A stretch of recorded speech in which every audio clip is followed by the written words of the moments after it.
Hello, this video will concentrate on the D2L Learning Management System. In this video, we will learn how to set up our Dropbox. We are going to go and click on Assessment, then choose Dropbox. Here we will go to the blue button titled New Folder and click on it. To begin with, we're going to want to create a title. After creating a title, we will put 20 points in. Then link this in our gradebook by edit or link to existing gradebook. So create a new linked gradebook, clicking OK. You then could add a due date.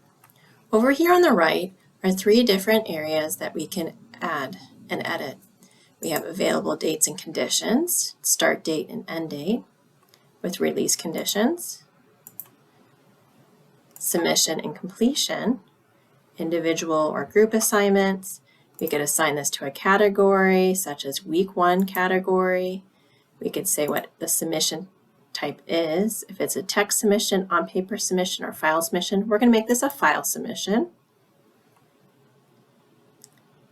Any restrictions on those file extensions. All submissions, we could click all submissions are kept, or only one is kept, and then a notification email. Lastly, evaluation and feedback is very helpful. We have rubrics where you can add a rubric. We are going to go over that next. And also, I really recommend reviewing managed learning objectives and Turnitin integration. When we click in manage Turnitin, this allows the software to check for original work.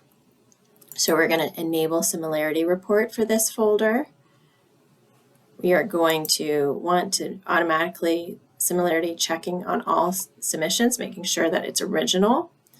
You can allow your students to see this by displaying learners to see similar scores in submission folders.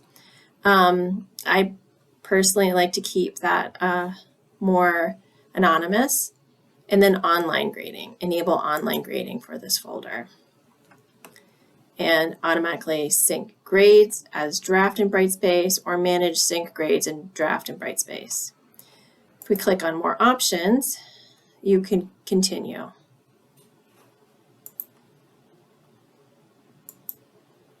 And then click Save. When you're done setting it up, it's simple to just click Save and Close. Now you can see we have 2 items in our Dropbox under week 1. We have week 1 writing assignment and writing assignment 2. Now we're going to review how to add rubrics. First, we're going to go to Assessment and click on the drop-down button. Go to Rubrics. Here you can see I've created 2 rubrics. One is an analytic rubric that is based on points. The other is a holistic rubric based on percentage. So these are 2 different types of rubrics you can make. I'm going to show you these first before we make a rubric so you understand the differences. So we're going to preview the analytic rubric. When I bring it down here, we can see the analytic rubric allows you to have different columns to add different learning objectives. So critical analysis and structure are 2 learning objectives we want. You can change the criteria based on the language that best fits. Sometimes you can use level points, which we'll see in a second. Here I use descriptions of exemplary, proficient, limited, and unsatisfactory. You can see that each column is worth so many points and it totals at 8. So that's how the point structure works. The holistic works as 1 column, and it's based on percentages. So exemplary means you're in that 75%. Proficient, you're 50% or above.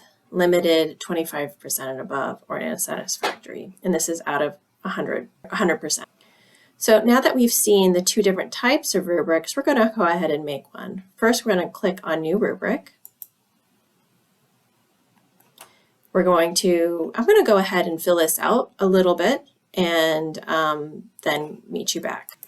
So you can see that I filled this out as simply as possible. I gave it a name, Writing Rubric. It has the levels as level 1 through level 4. You can change these by changing these words to excellent. So this is really your preference, and then you would give descriptions. Now, as you can see here, we're working on the holistic rubric, and this is a percentage. So you can also change those percentages. If you want this to be a higher percentage for excellent, you can do that. There we go.